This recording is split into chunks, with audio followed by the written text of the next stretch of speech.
What the hell happened in Oklahoma City last night? That was the worst thing I've seen all year. I think so, yeah. I mean, the defense was awful. You know, like Oklahoma City, that is a recipe for disaster sometimes when you're playing like a young team with their stars out. They got nothing to lose, no pressure on them whatsoever. And, yeah, I mean, that's what we saw. I thought the defense was probably the worst we've seen all year. So, Scala, historically bad performance that followed that Nuggets loss. Do you have any concern about this team being in a little bit of a slump on this road trip?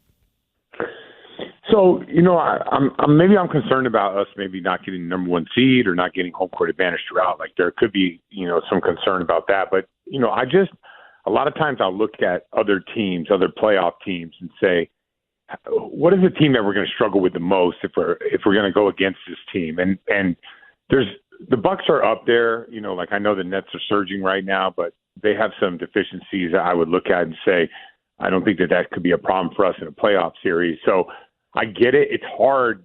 And that's why maybe as, you know, people in the media, we should recognize the greatness of, you know, the Michael Jordans, the Tom Brady, the Larry Birds, the Magic Johnson. Like those guys, like they just like they had their foot on the gas pedal no matter what. They never had off days. And that's pretty hard to do in the NBA. But so if the way we're trending right now, we're a 2-3 seed, I still think that this team is good enough to eventually get to the finals and maybe win a championship. But it is kind of the regular season woes of having to bring it, having that target on your back every single night. And it just doesn't seem like this team gets up for every single game. Do you think they have a problem overlooking teams like OKC without Gilgeous-Alexander or like the Orlando Magic, those two games in that one weekend? Is that a trait of this team, would you say? I don't think, like, a lot of people use that term, like, overlook. And I know that Brogdon said we exhaled a little bit when we found out that SGA was out. I think it's more about habits. Like, they have good habits against the really good teams. And, you know, like, so I'll give you an example. If you guys watched that Milwaukee Bucks games on Christmas, you saw how efficient they were at targeting Joe Ingles, Grayson Allen. This is what we're going to do on this game. Then you watch them against Houston. All those guys are worse defenders than Grayson Allen. They could have targeted any of those guys, but they just sort of played.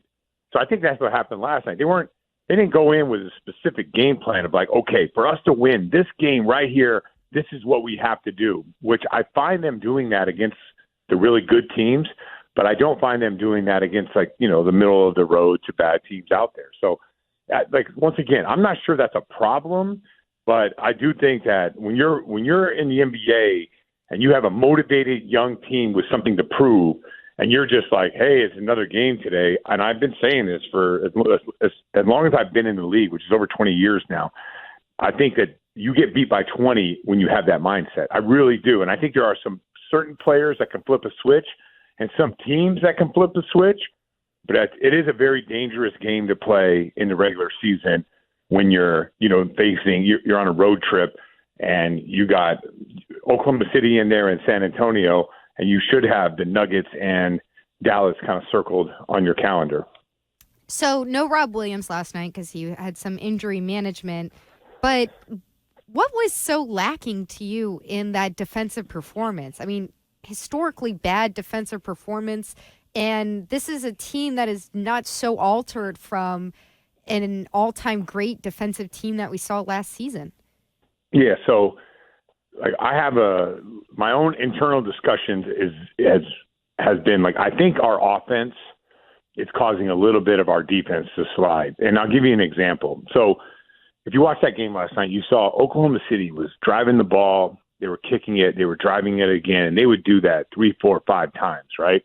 And then they get an open shot, or they just dominated the paint, and they just kept going until a weakness presented itself. But so when you play like that, which is the same way that we played at the beginning of the season, like we were driving, we were moving, we were spreading the ball out, we were driving again, and it was like, man, how do you stop this team with all these weapons? So I feel like, and I think the passing numbers haven't changed. They're identical. I think it was like 276 and before when we were great, and they're 276 now.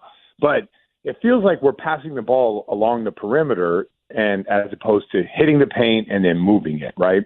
and I know it's a long answer to your defensive question, but when you work a team and you make them work defensively, and they have to rotate, and even if they get a stop, they're just going to have less juice on the offensive end. They're not going to play with the same pace. They're not going to drive and kick. They're just going to exhale a little bit. It's just human nature. It's just how it works. So when teams are doing that to us and we're on our heels, and let's say you stop the first guy, the second guy, the third guy, and then the fourth guy beats you, and then you walk the ball up the court and take one pass and shoot it, I'm not sure that's not a great recipe for winning in the regular season. Like that's why we saw that historic offense at the beginning of the year, and now we're seeing like just very middle of the road or even bottom half of the offense. And I think a lot of it has to do with just the multiple driving kicks to the paint. And that to me is making them so you're going down, and you're letting a team off the hook with one pass and a shot, and then they're working you on the other end. Eventually you're going to have breakdowns. And I think the breakdowns really occurred in the first half, but it just carried over to the second half because I just feel like our offense is not really compromising the team's defense as much as it was at the beginning of the season. We're talking with Brian Scalabrine here. Scal, last time I talked to you, I think the Nets had won 8 in a row. That number's now up to 12. Kyrie Irving is playing this year as opposed to last season when he wasn't really present for a lot of these games. Is this something that that team can continue? Can they continue to play at this pace? And do you see them challenging the Celtics for the top of the conference? I mean, they might win more regular season games. I don't see them playing at this pace. Like throughout, they're not going to win another 12 in a row. By the way, they've won, I think it's 16 of 17, right? Yeah. The only loss was the Celtic loss. And we weren't stellar that game. That was a 2-point game with 4 minutes to go. And that was, in my opinion, I know the Miami game where we played them twice was like the start of our offense getting, but the Nets did a really good job defensively. And they're a very, very poor defensive team, which is trending a certain direction. So, in the regular season, yeah, maybe because Kevin Durant, if he could stay healthy, and Kyrie Irving is motivated because he's in a contract year and the way that those guys are playing, yeah, maybe they can have a better record in the regular season. It's hard for me to conceptualize that team beating the Celtics in a 7-game series. So as of right now, I'm not worried. You asked me a week ago, I wasn't worried. I guess I'll talk to you guys every week. I'll let you know, and you can ask me about the same question every week, and I'll tell you if I think, we might be in trouble with that team. I just don't think they have the makeup to beat us. I do think, though, which you saw us destroy the Bucks, I still think with the Bucks healthy, and I don't know what trades are going to make, I do think that team could be a very difficult team for us to beat.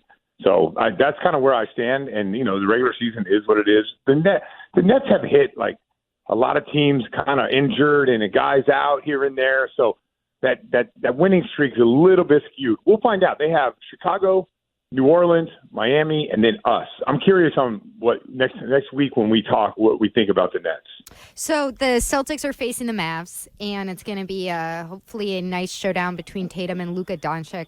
How much does a game like this, I know it's January, but how much does a game like this, how far does it go towards determining that MVP race at the end of the season? Huge. I think a lot of people who vote, they look at head-to-head matchups. There's a lot of ways you can go. Best record, best team.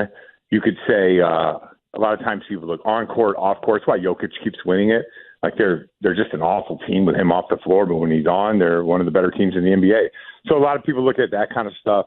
And then the last thing people would look at is head-to-head. And Tatum has, before the Denver game, he has dominated that matchup, winning, I think he was 6-0 during those matchups of potential MVP guys. And we'll see what it is tomorrow. But Tatum, like you could tell, he has a different bounce to his step in those type of games. So, yeah, I think that voters would look at that. And Tatum's obviously in that conversation. But with the Celtics coming back down to earth a little bit, I think that conversation is probably 6 or 7 deep now, which I thought it was maybe 2 or 3.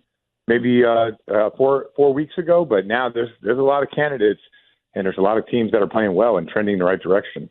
How long is it going to take Luke Kornett to recover from getting crossed up by Josh Giddey last night? Because that was he got folded in half, and that's a big guy to get folded in half. Scal, do you know who Timothée Chalamet is? He's an actor. Yeah. Doesn't he look like Josh Giddey? Yeah, he does. and Giddey's a very good player. Yes. So I'm sure Kornett will bounce back. I hope so. Pretty quickly. But yeah, I mean, yesterday you guys called it. It was definitely our worst performance defensively of the year, and maybe of this Celtic era, probably the worst I've seen in a while. Yeah. All right, well, onward and upward then, Scal. Thanks for the time today. Always great to talk with you, and we'll have another question about the Nets for you next week. Sounds good. All right, see ya.